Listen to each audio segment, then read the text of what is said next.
L'éditorial du Figaro. Présidence peau de chagrin par Yves Tréhard. 2024, année fatidique pour Emmanuel Macron et sa majorité. L'horizon est plus que jamais semé d'embûches. Si l'organisation des Jeux Olympiques est un sérieux défi à relever, sur d'autres fronts, les batailles s'annoncent tout aussi redoutables. Sur la foi des sondages, les élections européennes pourraient être catastrophiques pour le camp présidentiel.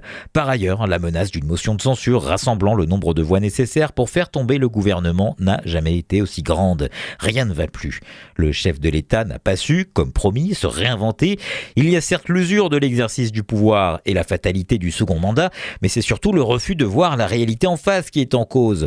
Comment Emmanuel Macron pouvait-il imaginer que son camp ferait bonne figure aux européennes en confiant les clés de sa liste à une inconnue, en martelant de surcroît que le principal enjeu de ce scrutin serait de battre Poutine, l'allié de Marine Le Pen et Jordan Bardella?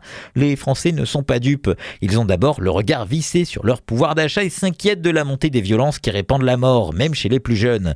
S'ils ne se font plus guère d'illusions sur le traitement de la délinquance, ils pensaient toutefois que l'économie était le versant ensoleillé de la politique présidentielle. Les chiffres vertigineux de la dégradation de la dette publique ont démontré le contraire, notamment aux retraités. Le cœur de l'électorat du chef de l'État se réduit comme peau de chagrin. Dans ce maelstrom d'impréparation, de désillusion et d'indécision, le Rassemblement national se frotte les mains. Les Républicains, déterminés à déposer une motion de censure qui pourrait faire mouche, se prennent à rêver du retour du clivage gauche-droite. D'autant que les sociaux-démocrates reprennent quelques couleurs derrière Raphaël Glucksmann.